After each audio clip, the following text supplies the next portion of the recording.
The silence that hid a secret. In a small town in the American heartland, Dorothy Williams lived for 2 decades pretending to have a condition she never had. For 20 long years, she kept one of the most astonishing secrets ever heard, pretending to be completely deaf to avoid arguments with her temperamental husband, Harold Williams. But what would drive a woman to make such a drastic decision? And how did she manage to maintain this charade for so long without anyone suspecting? Imagine for a moment, you've been talking to someone for 20 years, believing they can't hear a word you say, when in fact they hear every sigh, every murmur, every cruel word you think they can't hear. Dorothy Williams didn't just pretend to be deaf. She became a spy in her own home, gathering information about her family without anyone ever suspecting. Dorothy wasn't just an ordinary woman who made an unusual decision. She was a mother of 3, a beloved neighbor, and in the eyes of the community, a devoted wife who courageously faced the challenges of having a hearing impairment. What no one imagined was that, behind that resigned smile and those careful gestures, lay a brilliant mind orchestrating one of the most elaborate lies in American marital history. But here's what makes this story even more disturbing. Dorothy wasn't just a passive victim. Over the course of 2 decades, she developed a system of psychological manipulation so sophisticated that she was able to completely control the family dynamics without anyone noticing. She knew exactly when Harold was about to explode, could predict her children's reactions, and even influenced important family decisions, all while maintaining the facade of a woman who couldn't hear a thing. Dorothy's story began to unfold unexpectedly one Tuesday morning, when a fire in the neighboring house would forever change the course of her life. But before we get to that decisive moment, we need to understand how it all began. How did a seemingly ordinary woman decide to pretend to be deaf? And most importantly, how did she manage to maintain this lie for 2 entire decades? And most intriguingly, how many other Dorothy Williams are there out there, living in forced silences that no one suspects? What you're about to discover will challenge everything you think you know about relationships, emotional survival, and the extreme lengths a person will go to preserve their peace of mind. This isn't just the story of a woman who pretended to be deaf. It's the story of how silence can sometimes be the most powerful form of communication. And most frighteningly, how far would you go to escape an unbearable situation? Subscribe to the channel, share this video with your friends. The silent life that hid a calculating mind. Dorothy Williams woke every morning at 6 in her home on Maple Street in a small town called Millbrook, Ohio. But it was no ordinary awakening. It was the beginning of a theatrical performance that had been repeated for 20 years. Her routine was meticulously planned, every gesture calculated to maintain her perfect performance. She prepared breakfast for Harold in apparent complete silence, but in reality, her every movement was a response to the sound she pretended not to hear. What made the situation even more disturbing was the surgical precision with which Dorothy had mapped all of Harold's listening habits. She knew exactly what sound he made when he was about to complain, a specific sigh followed by a shuffling sound. She knew the exact tone of his voice when he was starting to get irritated, and she could anticipate his angry outbursts with frightening accuracy. Dorothy had become an expert in behavioral psychology without even realizing it. Harold Williams, a 62-year-old man with an explosive temper, worked as a supervisor at an auto parts factory. He had a habit of coming home already irritated by some work situation, and in the early years of their marriage, he would take out all his frustration on Dorothy. The arguments were constant, violent, and psychologically destructive. Harold had a domineering personality that turned any conversation into a verbal battleground, where he always had to come out on top. But here's the most shocking detail. During all those years of deafness, Dorothy discovered secrets about Harold that he never imagined she knew. She overheard his private phone conversations, his complaints about her to friends, and even comments he made to himself when he thought he was completely alone in the house. Dorothy accumulated an arsenal of information that could have destroyed Harold completely, but she chose to use this knowledge in a much more subtle and psychological way. It was precisely this toxic dynamic that led Dorothy to make the most radical decision of her life. After a particularly violent fight in 1995, when Harold yelled at her for over an hour because dinner was not salty enough, Dorothy had an insight that would completely change her life. But it wasn't an impulsive decision. It was the result of months of careful planning. Dorothy had come to the conclusion that there were only two options. Either she found a way to psychologically neutralize Harold, or the marriage would end in divorce, something she could not allow for financial and family reasons. The transition wasn't immediate, but it was calculated with the precision of a military strategist. Dorothy began gradually, pretending not to hear certain things, especially when Harold began to raise his voice. She developed an elaborate system of fake lip reading, where she appeared to be paying attention but was actually just observing the movements of his mouth without processing the aggressive content of his words. Most strikingly, she discovered that the less she reacted to Harold's provocations, the more frustrated he became, until eventually he stopped trying to provoke her. What Dorothy didn't expect was how this strategy would completely change the power dynamics in her home.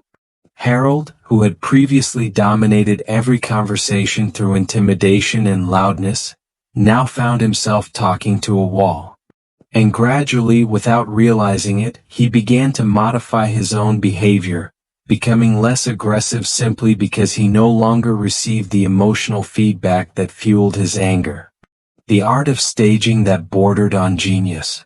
Dorothy's talent for acting was almost cinematic, but what few could have imagined was the psychological depth behind every detail of her performance. She didn't just develop a body language specific to a person with hearing loss. She created an entirely new persona. Dorothy studied videos, spoke discreetly with people who actually had hearing loss, and even attended support groups where no one knew her, always under the guise of learning to better cope with her condition. Every detail of her performance was carefully crafted over the months. Dorothy learned to tilt her head slightly when someone was speaking, creating the impression that she was trying to catch some residual sound. She developed a specific way of frowning slightly when trying to understand something, and even created micro-expressions that suggested a constant effort to comprehend the world around her through visual cues alone. Harold, curiously, never questioned his wife's gradual hearing loss, but not out of naivete, rather out of convenience. In fact, he even seemed content with the situation, and this was perhaps the most disturbing aspect of the entire family dynamic. Harold had found the perfect wife, someone who couldn't challenge his opinions, question his decisions, or start arguments. For a man with a controlling personality like Harold, having a wife who couldn't counter his arguments was almost a gift from heaven. But Dorothy was far from passive. She created a complex communication system based on gestures, facial expressions, and a unique form of sign language she invented specifically to communicate with Harold. Most impressive was how she could influence important family decisions through these innocent gestures. When she wanted Harold to make a specific decision, she developed subtle ways to guide him in that direction, making him believe it had been his idea all along. Dorothy became extremely observant, paying attention to her husband's every micro-expression to anticipate his needs and avoid conflict. It was as if she had developed a sixth sense for his irritation, but in reality she was simply listening for all the audible cues that indicated changes in his mood. She knew when Harold was about to have a bad day at work just by the sound of his footsteps in the hallway, and she already devised strategies to minimize the impact at home. The couple's children, Jennifer, Michael, and David, were initially concerned about their mother's condition, but Dorothy turned even that concern into a tool of positive psychological manipulation. She used her disability to create deeper bonds with her children, who became more attentive, loving, and protective of her. Dorothy had never received as much attention and care from her family as she did after she lost her hearing. Dorothy had to stage doctor's appointments, hearing tests, and even rehabilitation therapy. She became an expert at faking hearing difficulties, always remembering to adjust the television volume, asking people to repeat things she had already heard perfectly, and responding only to visual stimuli when being observed. But what was most impressive was how she could instantly switch between her public performance and her actual auditory awareness when she was alone. The Millbrook community embraced Dorothy as an example of resilience, and she discovered an unexpectedly positive side to her deception. Neighbors praised her for her courage in facing her disability, and she even became something of a local inspiration. She participated in community events where she was recognized as the brave woman who didn't let deafness shake her family. The irony of the situation was that Dorothy had indeed become brave, but not in the way everyone thought. She had developed extraordinary psychological fortitude to maintain such a complex lie for so long. The psychological challenges of a double life. Maintaining a lie for 20 years requires a level of dedication and consistency few human beings can sustain, but Dorothy developed something that went far beyond simple dedication. She created a complete second personality. Each morning when she woke, Dorothy had to put on her deaf persona as if she were literally putting on a mask. And most disturbingly, as the years passed, these two personalities began to blur together in alarming ways. Dorothy had to develop increasingly elaborate strategies to maintain her performance, especially when unexpected situations arose. She created a personal alarm system, always alert to sounds that a deaf person shouldn't perceive. But here's the most impressive detail. Dorothy developed the ability to literally switch off her hearing psychologically when in public, focusing so much on her performance that she almost managed to not consciously process the sounds around her. The most terrifying aspect of her charade was how she handled emergencies. There were at least 3 occasions when Dorothy clearly heard dangerous situations. A gas leak in the kitchen, a burglar trying to break in through the back window, and a car accident right in front of her house, but had to pretend not to notice until some visual clue confirmed the problem. Imagine the psychological strain of hearing imminent danger and not being able to react immediately without revealing her secret. One of the most challenging situations occurred when her granddaughter, Emma, was born in 2003. Dorothy had to pretend she couldn't hear the baby's cries, even when her maternal/grandmotherly instincts screamed at her to rush to comfort the child. She developed an extraordinary sensitivity to visual vibrations and movements, creating the impression that she compensated for her lack of hearing with other heightened senses.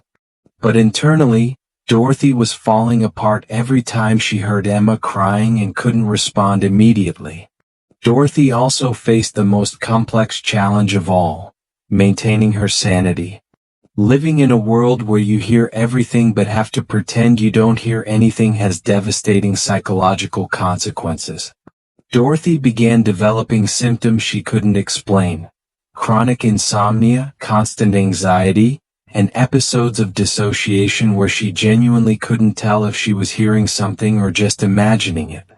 She had to deal with social situations that bordered on the impossible. At family gatherings, Dorothy would overhear entire conversations about herself, including insensitive comments about her disability and speculation about how Harold deserved a normal wife. There were times when she had to bite her tongue, both literally and figuratively, to keep from exploding and revealing that she'd heard every cruel word said about her. The most impressive aspect of her charade was how she dealt with evolving technology. During the 1990s and 2000s, hearing aids became more sophisticated, telephones for the deaf became popular, and new assistive technologies constantly emerged. Dorothy had to stay up to date on all these innovations, pretend to use assistive devices, and even simulate the typical difficulties that people with hearing impairments face with phones and other electronic devices. But perhaps most surprising was how Dorothy managed to maintain genuine relationships throughout these years. She developed deep friendships with neighbors, forged special bonds with her children, and even maintained an emotional connection with Harold, all while living a fundamental lie about who she was. Dorothy became a master of nonverbal communication, able to express love, affection, concern, and joy through gestures, facial expressions, and body language. Dorothy also had to navigate the complex medical world, outwitting not only general practitioners but also ENT specialists. She learned to simulate specific responses in hearing tests, studied different types of hearing loss to maintain consistency in her symptoms, and even developed strategies for dealing with particularly suspicious or detail-oriented doctors. Most impressive was how Dorothy managed to maintain her performance even during moments of extreme emotional stress. When her father died in 2001, Dorothy had to mourn silently during the funeral, reacting only to visual cues about what was happening at the ceremony. She heard every word of the eulogy, every sob from the family, every song played in her father's honor, but she couldn't demonstrate that she was orally processing that information.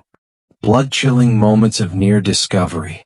Over the course of 2 decades, Dorothy made only a few barely noticeable slips that could have revealed her secret. But each of these moments was so tense that she considered confessing everything just to ease the anxiety. The first happened in 2001, when she automatically turned around upon hearing her name called in a supermarket. For a split second, the world stopped. Dorothy felt her blood run cold as she realized what she had done. The person who had called her was Margaret Thompson, a particularly observant neighbor who had always seemed suspicious of Dorothy's condition. Margaret stopped mid-sentence, her eyes wide, clearly processing what she had just seen.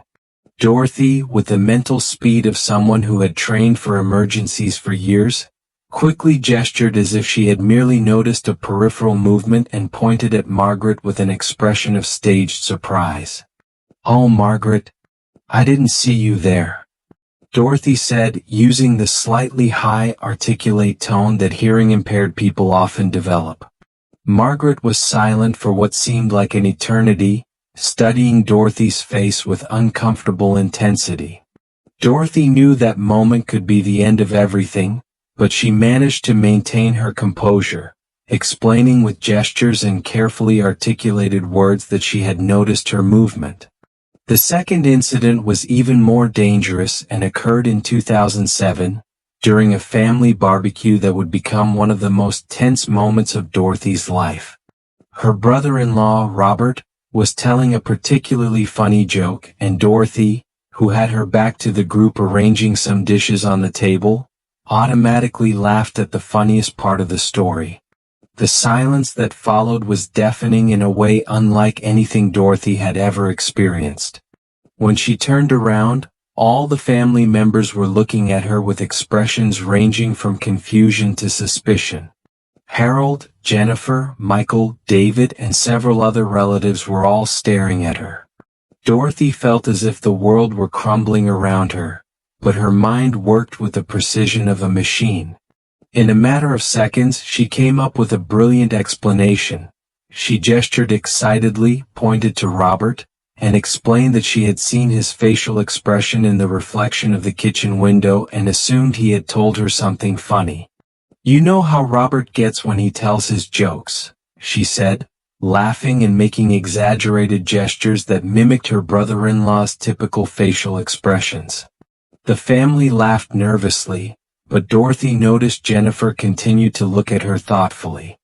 That night, Dorothy couldn't sleep, replaying every second of the incident and wondering if she had convinced everyone or if she had finally made the fatal mistake. Jennifer, her eldest daughter, began to develop more serious suspicions around 2010, and this turned every interaction between mother and daughter into a psychological game of cat and mouse. As a nurse, Jennifer had medical knowledge of hearing loss and began noticing inconsistencies in her mother's behavior that she couldn't explain. There were times when Dorothy would react to sounds she theoretically shouldn't have noticed, or demonstrate awareness of conversations that had taken place when she was supposedly not paying attention. Jennifer began performing small informal tests, like dropping objects behind her mother or making hushed comments when Dorothy was supposedly distracted. Each of these moments was agonizing for Dorothy, who had to carefully calculate when to react and when to feign complete obliviousness. The tension between mother and daughter became almost unbearable, with Dorothy constantly wondering if Jennifer knew the truth. The closest thing to discovery came in 2012, when David, the youngest son, decided to test his mother directly. It was a Sunday afternoon, and Dorothy was in the kitchen preparing lunch. David stood in the kitchen doorway watching her carefully and then whispered, "Mom," very quietly. Dorothy, who was concentrating on not reacting to specific sounds, almost automatically turned away. She managed to control herself at the last second, but made an almost imperceptible movement of her head that David noticed immediately. David repeated the test twice, each time with increasing suspense. On the third try he said, "Mom, the kitchen is on fire," in a normal voice. Dorothy, who could hear perfectly, had to use all her willpower not to immediately turn around in panic. Instead, she continued chopping vegetables, but David noticed her hands trembling slightly. He puzzled for weeks, but he didn't pursue the suspicion further, mainly because the idea that his mother could be lying about something so serious seemed too absurd to consider. The most terrifying incident occurred in 2014 during a routine medical appointment. Dorothy was having a general checkup with a new doctor, Dr. Peterson, who decided to include a basic hearing test in her evaluation. Dorothy hadn't prepared for this, as she normally controlled which doctor she saw and what types of tests she received. Dr. Peterson used a testing method Dorothy wasn't familiar with, and for a few seconds she genuinely didn't know how to react. The doctor noticed her hesitation and commented, "That's interesting, Mrs. Williams. Your reactions suggest that you may have more residual hearing than your medical records indicate." Dorothy's heart raced, but she quickly explained that she sometimes heard phantom sounds due to the specific type of hearing loss she had. Dr. Peterson seemed to accept the explanation, but Dorothy left his office vowing never to be caught off guard again. Harold, ironically, never suspected a thing all these years, but not for lack of intelligence, but because the situation was too convenient to question. He was so accustomed to his family dynamic that he never questioned his wife's condition.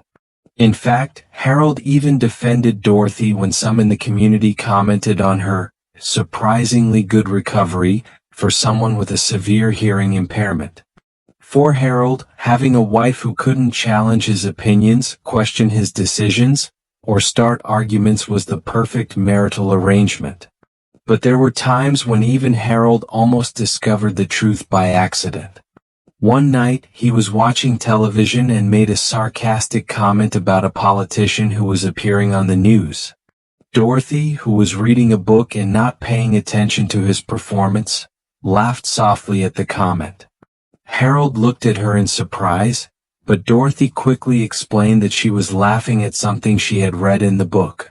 Harold accepted the explanation, but stared at her longer than usual, as if something wasn't quite right. The moment that changed everything forever. On Tuesday morning, March 15, 2016, Dorothy's carefully constructed life was shattered by an event she could never have anticipated. The Miller family's neighbor's house caught fire around 5:30 a.m., and the sound of fire engine sirens echoed throughout Maple Street. Dorothy was home alone, as Harold had left early for a 3-day work trip. It was the first time in years that Dorothy would have the house completely to herself, a rare opportunity to completely relax her performance. Dorothy had woken naturally to the sound of sirens, something a truly deaf person could never do. She got out of bed and walked to the window, watching the flames begin to consume the Miller house. For a few minutes, she simply watched, processing the situation and deciding how to react in a way that would maintain her pretense. But then she heard something that changed everything: the desperate cries for help coming from inside the burning house. "Help! Someone help me! I can't get out!" 85-year-old Mrs. Miller's voice echoed clearly in the quiet morning. Dorothy knew her neighbor lived alone and had serious mobility issues due to severe arthritis. The fire department was still minutes away, and Dorothy could hear the screams growing fainter and more desperate. For 20 years she had been able to control every impulse, every instinctive reaction, but this was different. A human life was in danger. What unfolded in the next few moments was an extraordinary psychological battle between 2 decades of mental conditioning and the most basic human instinct to save a life. Dorothy stood at the window for what felt like hours, torn between keeping her secret and doing what she knew was morally right.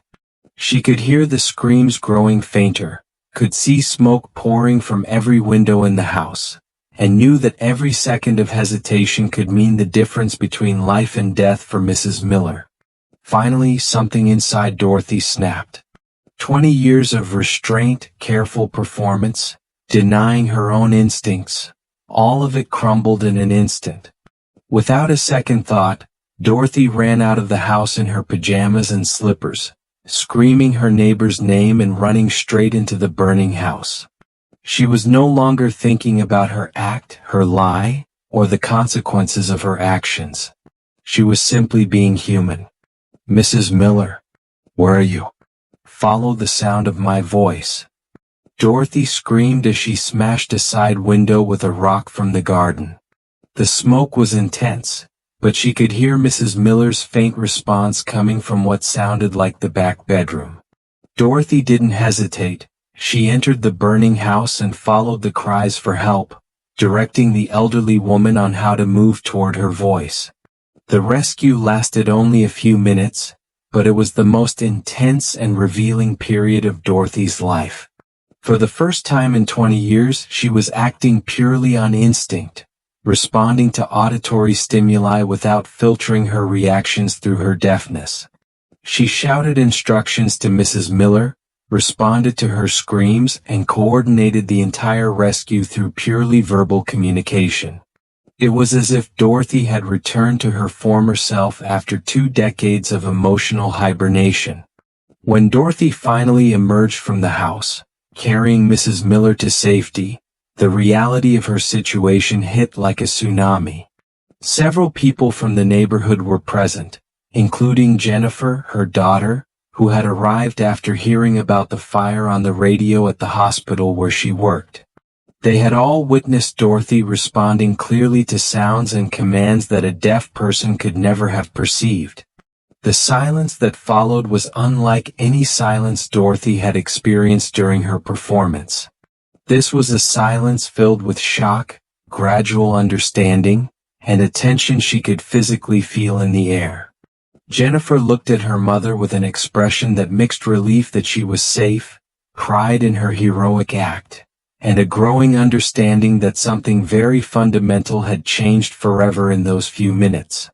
Margaret Thompson, the ever-suspicious neighbor, was the first to voice what everyone was thinking. "Dorothy, did you hear her screaming? How did you know where she was?" The question hung in the air like smoke, and Dorothy realized she had reached the moment she had avoided for 2 full decades. There was no more pretending, no more plausible explanations, no more performance. But instead of panicking, Dorothy felt something she hadn't experienced in 20 years. A profound, liberating relief. For the first time in 2 decades, she had acted on pure instinct, without calculating every move, without measuring every reaction, without living a lie. She had saved a life, and that was more important than maintaining her charade. The forced silence had finally ended, and Dorothy found herself ready to find her voice again. The truth that no one expected. 3 days after the fire, Jennifer confronted Dorothy in her kitchen, but it wasn't an aggressive confrontation. It was the beginning of the first real, honest conversation mother and daughter had had in 20 years. Jennifer had spent those 3 days processing everything she had witnessed, sifting through decades of family memories, and coming to a conclusion that was both shocking and strangely logical.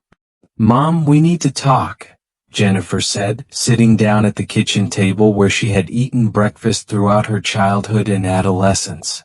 Dorothy, still psychologically adjusting to the idea that her act was over, initially tried to keep up her performance.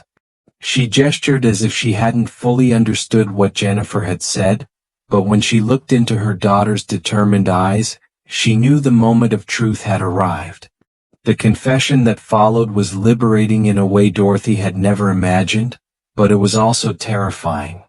For 2 decades, she had lived in fear of this moment, imagining it would be the end of her family, her marriage, her life as she knew it. But instead of judgment or anger, Dorothy found in Jennifer an understanding that completely surprised her.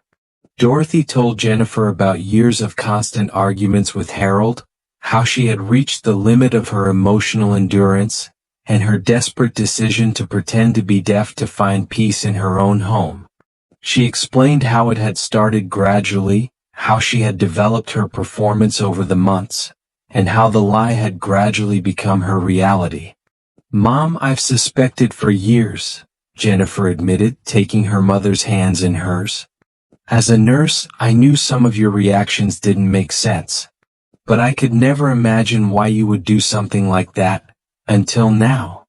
Jennifer paused, processing her own emotions. "I remember how Dad was before. I remember the fights, the yelling. I just didn't connect the dots." What surprised Jennifer most wasn't that her mother had lied, but rather the extraordinary dedication she had shown to keeping the family together, even through unconventional means. Dorothy had sacrificed her own voice, literally and figuratively, for 2 decades to preserve a marriage that would otherwise have disintegrated amid constant conflict. Jennifer then revealed something that shocked Dorothy. "Mom, you saved our family. I don't know if you realize this, but Dad completely changed after you lost your hearing. He stopped yelling, he stopped being aggressive, he started being more patient not only with you but with us as well. We had a better childhood because of your decision." This revelation hit Dorothy like a thunderbolt. She had always seen her acting out as an escape, as a way to avoid conflict, but she had never fully considered how it had positively transformed the entire family dynamic. Harold, forced to communicate nonviolently with his deaf wife, had gradually developed better communication skills that extended to his relationships with his children. Together, mother and daughter devised a careful plan to reveal the truth to the rest of the family. Michael and David were initially shocked when Jennifer called an urgent family meeting, but gradually they began to understand the extraordinary circumstances that led their mother to make such a drastic decision. Michael, the middle child, had the most emotional reaction. "Mom, you lived in a psychological prison for 20 years to protect us," he said, tears welling in his eyes. "How did you endure that? How did you maintain your sanity?" Dorothy explained that she had found ways to maintain her true identity through small moments of authenticity when she was completely alone, and how she had developed a rich inner life that sustained her through the most difficult years. David, the youngest, asked the question everyone was thinking but no one had voiced. "What now? What happens to Dad? How do we tell him?" The room fell silent as everyone processed the magnitude of this question. Dorothy knew that revealing her secret to Harold would mean confronting the very thing she had tried to avoid for 20 years, but she also knew she could no longer live a lie, especially after having experienced what it felt like to be authentically herself again during Mrs. Miller's rescue. The hardest decision was yet to come. Dorothy realized that after 2 decades of forced silence, she would have to find her voice not only physically but emotionally. She would have to learn again how to express herself, how to defend her views, how to communicate her needs, all with a man who had grown accustomed to having a wife who never questioned him. The rebirth of a lost voice. The conversation between Dorothy and Harold took place on a Sunday afternoon, 3 weeks after the fire, in her living room, which had been the scene of forced silence for 2 decades. Dorothy had mentally rehearsed this conversation hundreds of times, but when Harold sat in her favorite chair and she finally opened her mouth to speak, really speak without acting, the words that came out were unlike anything she had planned. "Harold, I can hear you. I've always been able to hear you. For these 20 years. The words hung in the air between them like a confession that would change everything forever. Harold stood still for a long moment, processing not just the words but the devastating implications of what she had just revealed. Dorothy watched a succession of emotions cross her husband's face. Shock, confusion, anger, and then, unexpectedly, something she hadn't seen in decades, genuine vulnerability. Harold's reaction was completely unexpected and revealing in ways Dorothy could never have anticipated. Instead of exploding in anger or feeling betrayed, Harold began to cry. Not tears of anger, but tears of deep, painful recognition. "I knew," he whispered, his voice breaking. "Somewhere inside, I always knew something wasn't right. But I didn't want to admit it because it worked." Harold then revealed something that shocked Dorothy deeply. "Dorothy, I knew I was hard to handle. I knew my temper was destroying our family. When you lost your hearing, it was as if I was given a second chance to be a better man without having to admit I was wrong before." He paused, wiping his eyes. "Your deafness forced me to find other ways to express myself, gentler ways. I became a better father, a better husband, because you took away my most destructive weapon, my aggressive voice." This revelation created a moment of mutual understanding neither of them had experienced in decades. Harold admitted that he had developed suspicions over the years, especially in recent years, but had consciously chosen not to investigate because the family dynamic worked better than it ever had. "I was afraid," he confessed, "afraid that if I found out the truth, we would fall back into old destructive patterns." Dorothy, in turn, revealed to Harold aspects of her experience that she had never shared with anyone. She told him of the sleepless nights when she would hear him crying alone in his office, thinking no one could hear him. She spoke of how she had heard every word of regret he muttered to himself, every moment of self-reflection he thought was private. "Harold, I've heard you changing over the years. I've heard you becoming a kinder, more patient person. My silence wasn't just about avoiding arguments, it was about giving you space to grow into who you truly wanted to be," Dorothy explained. This revelation created a new level of intimacy between the couple, based on deep truths that had never been spoken.